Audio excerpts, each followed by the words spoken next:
adventures of The Saint, starring Vincent Price.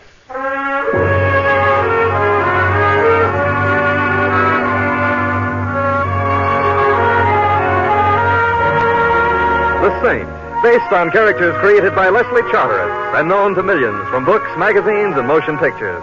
The Robin Hood of modern crime now comes transcribed to radio, starring Hollywood's brilliant and talented actor Vincent Price as The Saint. What happened? What's wrong? He's shot! Someone shot the man! It's murder! He's been murdered!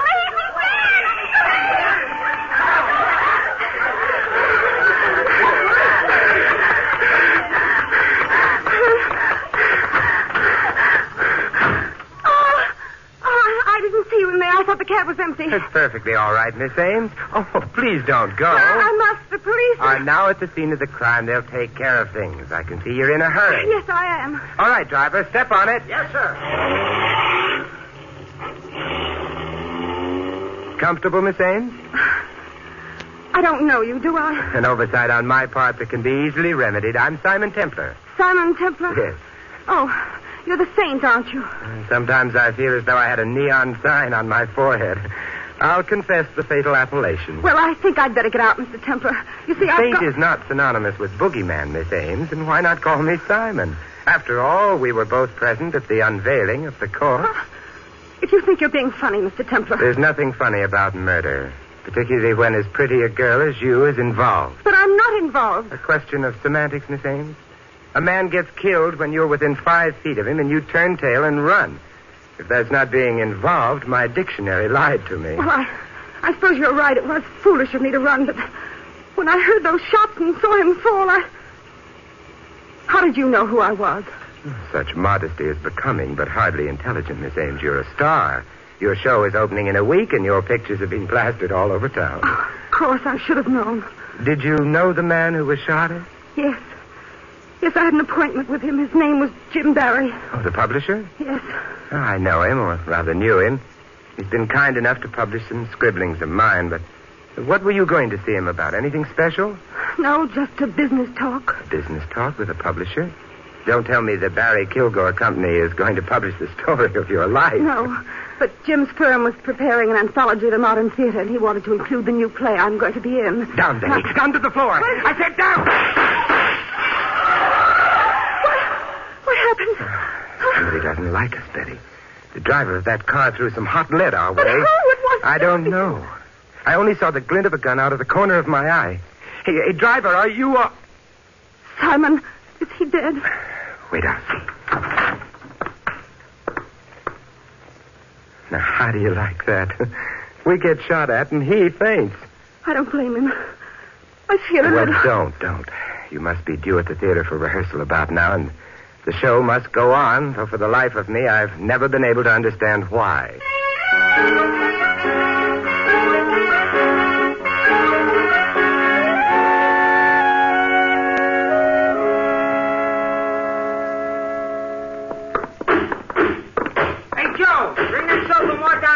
Okay, Larry. Here's my dressing room, Simon. Oh. You go in and wait for me. I'd have you watch the rehearsal from the wings, but Larry Stevens, our stage manager, is superstitious about it. Okay, Betty, but your sanctified watchdog will be panting on your threshold till you get back. After what's happened, Simon, I'll be glad to know you're close by.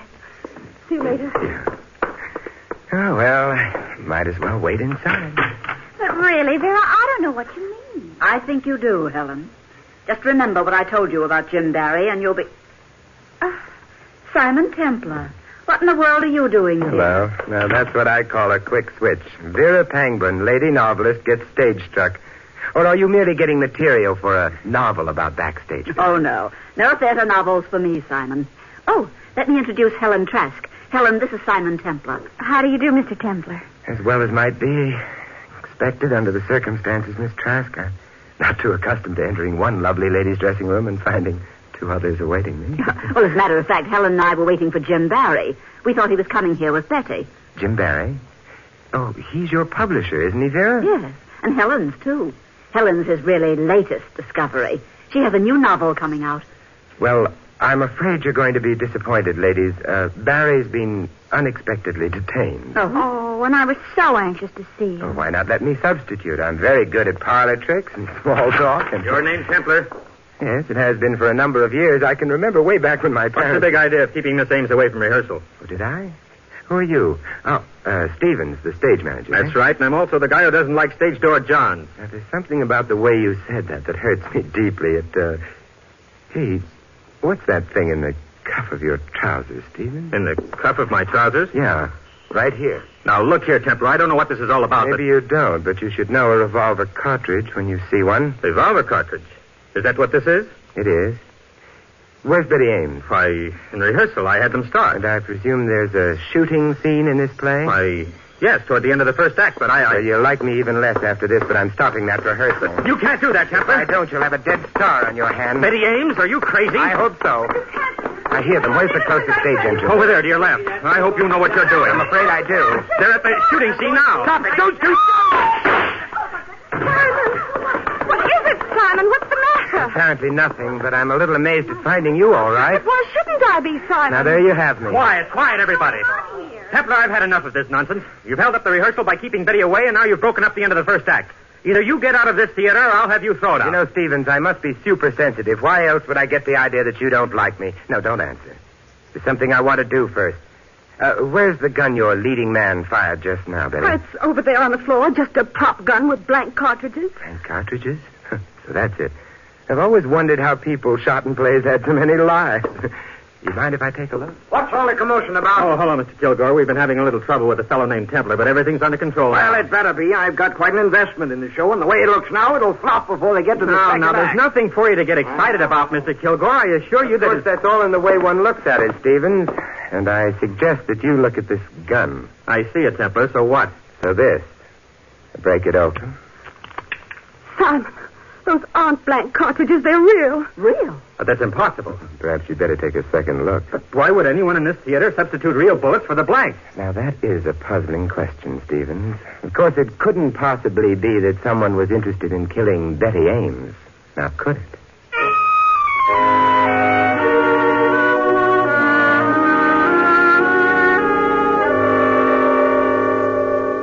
I still don't understand how you knew, Simon. Well, theatrical people may dress somewhat unconventionally, but I thought that Stevens, with revolver cartridges in his trouser cuffs, was going a bit overboard.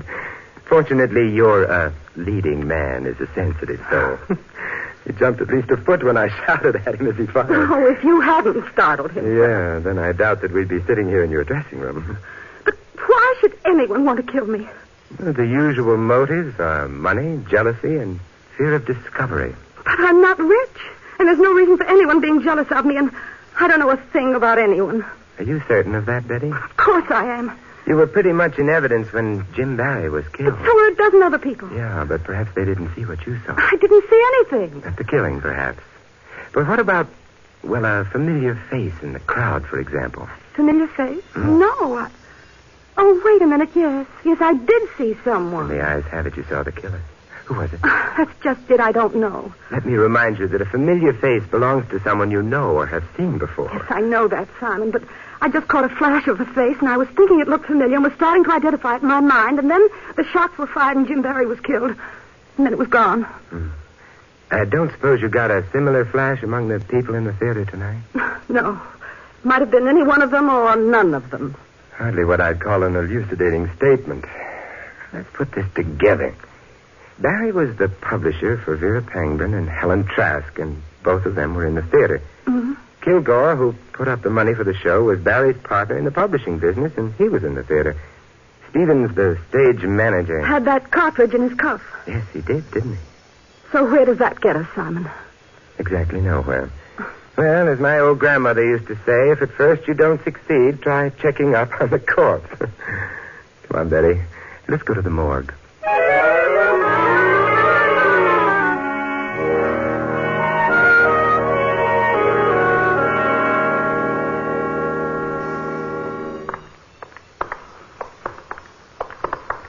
This place gives me the creeps, Simon. Strangely enough, the morgue never was noted for being the most cheerful place in the world. Do you think your scheme will work? How optimistic can one man be? but it's worth a try. Looking for someone, Mr. Templar? Hello there, Duncan. How are things? Things? Oh, they're pretty dead around here. Pretty dead. Same jolly old soul, aren't you? Oh, I get my kicks, Mr. Templar. How peachy for you. Feel jolly enough to do me a favor? Favor? Yeah. Did you get an advanced case of rigor mortis in here sometime this evening? Fellow by the name of Barry? Barry? Yeah. Sure did. Gun killing. Neat job, too. You want to see him? Oh, no. I bow to the lady, Duncan. But you know, I have a theory that every murdered man dies with exactly $11.63 in his pocket. You have? Mm-hmm. But how could that be, Mr. Templar? Let's look at his personal effects and see. Hey, Duncan? Personal effect? Yeah. Well, now, I ain't so sure I ought to. No, sir, can't. You know the rules. Oh, of course. I'm sorry I mentioned it. Yep. But Miss Ames was anxious to see if those opening night tickets to her new show, the ones in your name, that is, could possibly have been lost around here somewhere. Oh. $11.63, you say? Mm-hmm. Well, that's an interesting theory, Mr. Templar. And we can't block the progress of science, can we? No, indeed.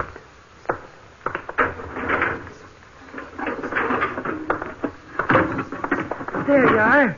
Take a look. Wallet, jewelry, a couple of key rings. There's a couple of $100 in the wallet. Smashes our theory all to Tunket, don't it? Is that all there was on him? Well, see for yourself. I told you that. Hey, look out. Hey, grab it, Duncan. She's going to faint you. Oh. Yeah, okay, miss. Okay, I got you. Thank you. I don't know what happened. Suddenly everything turned black. All right, Betty, don't talk. I'll get you outside. Even an old ghoul like Duncan gets queasy in here sometimes. No, I don't neither. You sure you're okay, miss? Yes, thank you. I'm all right now. Thanks very much, Mr. Duncan. Well, you're welcome. And, them opening night tickets in my name you lost? Oh, you'll find them at the box office in your name, Mr. Duncan. Well, I'm glad you folks dropped in.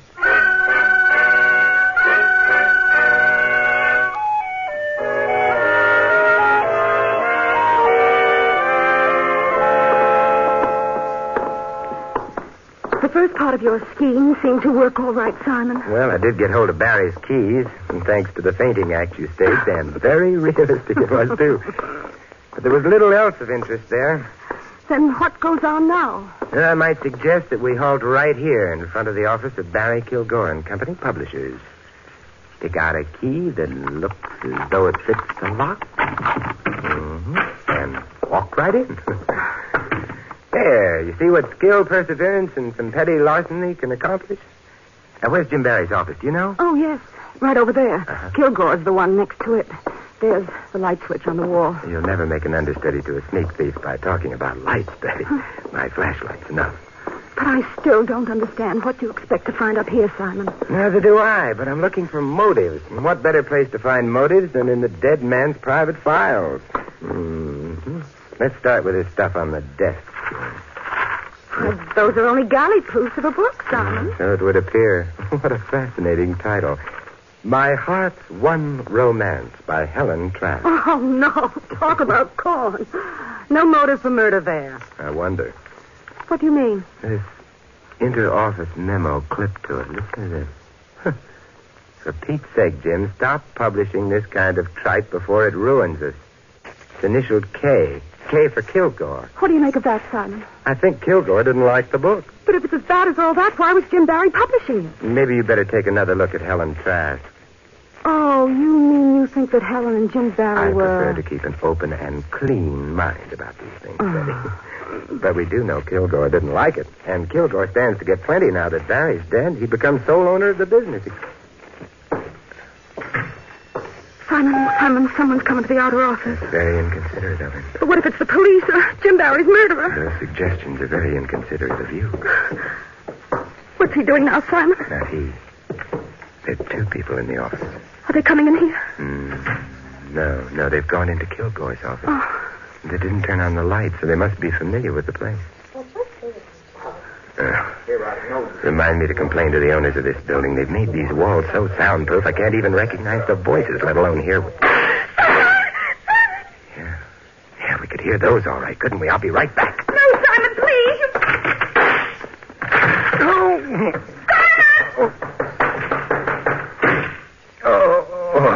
Whoever it was got away. Simon, are you all right?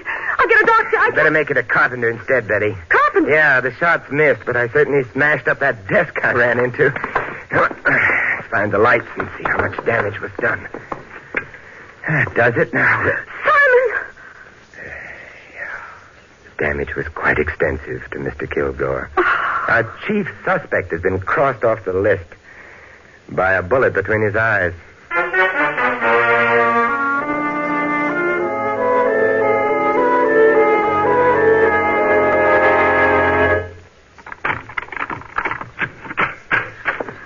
Well, at least you got me home safe and sound, Simon. After what's gone on today, I'm beginning to wonder how that happened. Does everything look to be in place? Yes, of course. Betty, it's a funny thing, but ever since my college prom days, I've had an abiding dislike for chaperones popping up unexpectedly.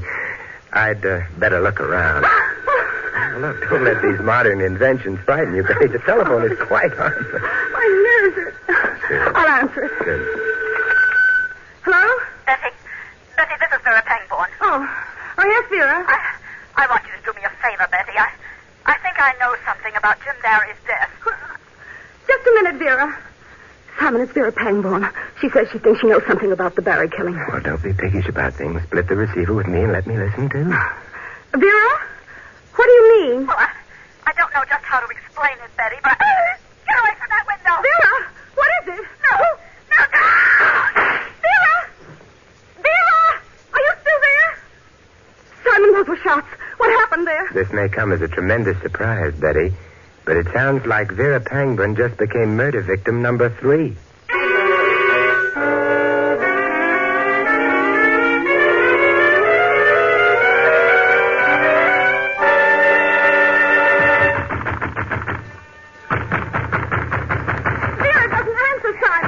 Must use brawn instead of brains.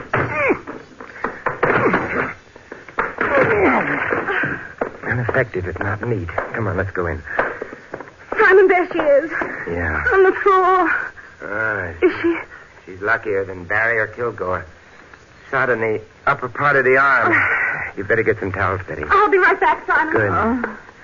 Good. What happened? Simon. Man.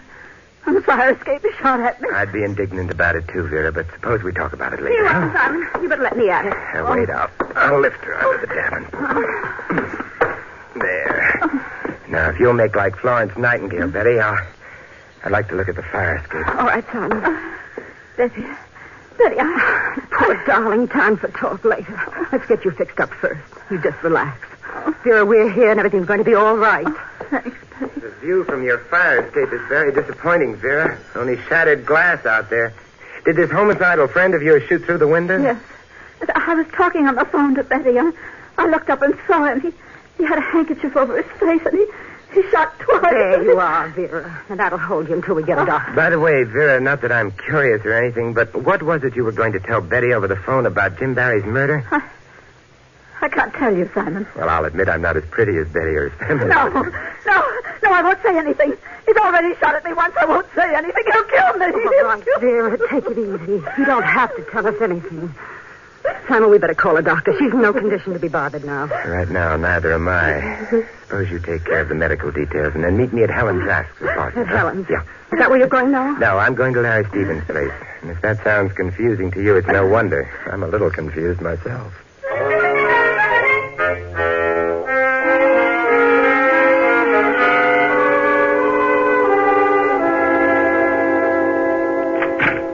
Yes? Hello, Stevens. You mind if I step inside? Templar, what in blazes are you doing here? I guess you do mind. Oh, well. I have an invitation for you, Stevens, to come calling on Helen Trask with me. Helen Trask? Mm-hmm. Why should I go to her place? Oh, I thought it would be sweet if we all chewed over a few explanations together. You'll get no explanations from me. Now get out, Templar. Okay, Stevens. But if you don't mind, I would like to leave you something first. Yes, what's that? This! You know something, Stevens? I think you're coming with me whether you want to or not.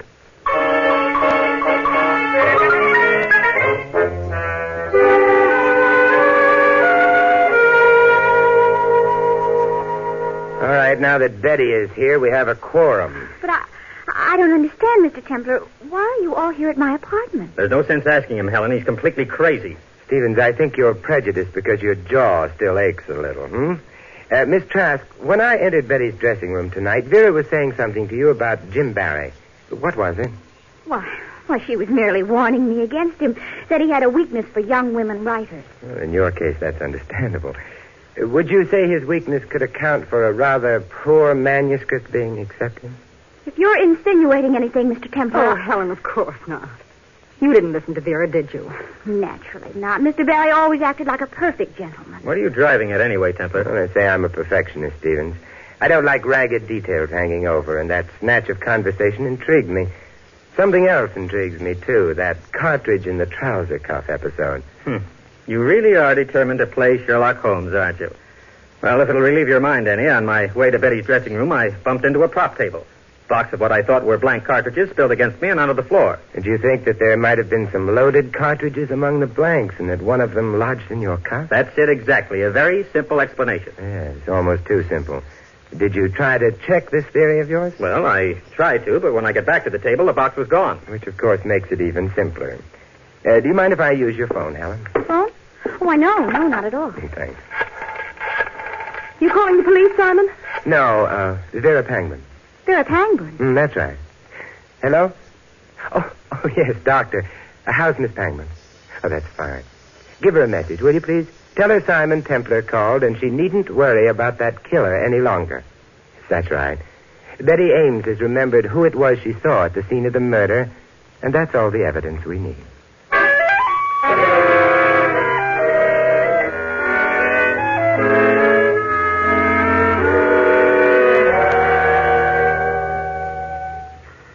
Simon, what is this all about?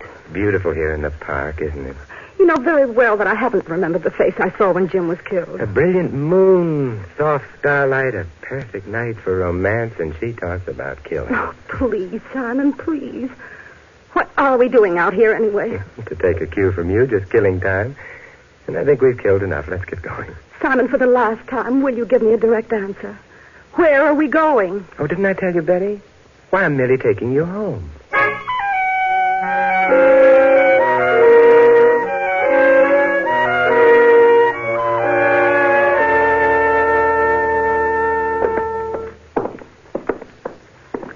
Here's my door, Simon. I can find my way in alone. Don't you think the least I can do is to search the apartment for you again? That won't be necessary, thank you.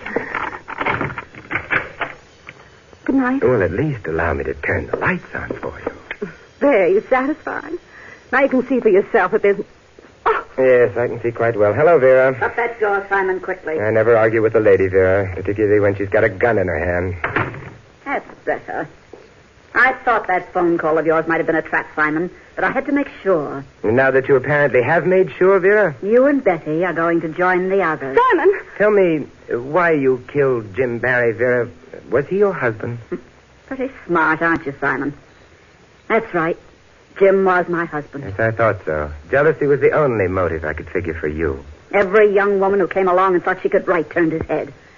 That Helen Trask. A high school girl could write a better book than she did. But Jim Barry was going to divorce you and marry her, wasn't he? Yes. And now Jim's dead. And Kilgore's dead because he suspected me. And you're going to die, too. Right now. No, you don't. Give me that gun. She's going to No, she isn't. Are you, Vera? No. No. Oh, Simon, I was so scared. You know something, Betty? So was I.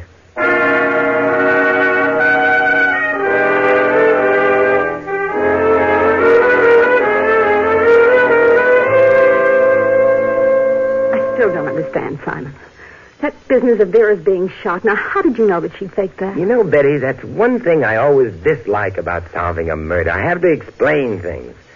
But if you won't let well enough alone... No, Simon, I won't. All right. It was the glass on the fire escape. Now, shall we get back to that moon? Simon, what about the glass? Oh, it came from the shattered window. And there was no glass within the room. Therefore, the shot was fired from within, scattering the glass outward. And who was inside the apartment at the time? Vera. Mm-hmm. We have achieved a meeting of the mind. Now, if we can carry that a bit further while discussing those lovely shimmering stars. But I heard 2 shots fired over the phone. Did she use the second one to give herself that flesh wound? If you were afraid someone was closing in, you'd make a last desperate attempt to throw suspicion elsewhere, wouldn't you? And she was the one who put the real bullets in the gun in the theater. Mm-hmm. And fired at me in the cab. But, Simon, why me? Well, I hate to get repetitious, but remember those motives for murder I listed? Money, jealousy, and fear of discovery. Yeah, let's latch on to the last one. She was afraid you'd remember that it was her familiar face you saw in the crowd just before Jim Barry was killed. You satisfied now? Well, almost. There's just one more little thing. Look, Betty, if it doesn't concern the moon, I'm not interested. All right, Simon. Get interested.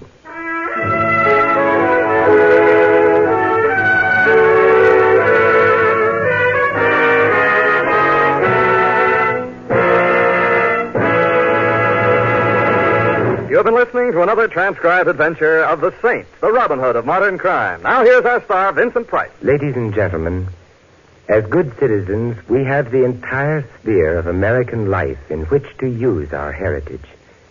So let's make the affairs of our nation, state, and community our affairs. Remember that we all have a voice in them. Use that voice and use it well and often. Only then can we set an example of freedom, knowing that our own American heritage is secure.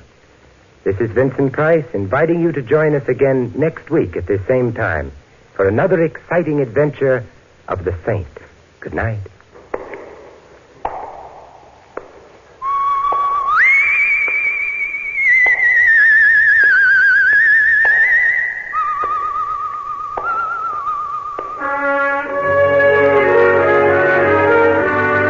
Tonight's script of The Saint was written by Sidney Marshall. Our cast included Francis Cheney, Barbara Eiler, Eleanor Audley, Frank Gerstle, Stanley Farrar, and Arthur Q. Bryan. Music was composed and conducted by Von Dexter. The Saint, based on characters created by Leslie Charteris, is a James L. Safier production and is directed by Helen Mack. Vincent Price is soon to be seen co-starring in RKO's production of His Kind of Woman. All you Saint fans will be glad to know that the Saint comic books are on sale at all newsstands. Your announcer is Don Stanley. Programs, get your programs here. Following now on NBC are two stellar programs you'll want to stay tuned for. Listen next for another exciting adventure mystery on the adventures of Sam Spade. Then hear the NBC Symphony's summer concert with guest artists Helen Traubel and Vladimir Goldsman. And congratulations to station WWJ Detroit on this, their 30th anniversary of broadcasting. This is NBC, the national broadcasting company.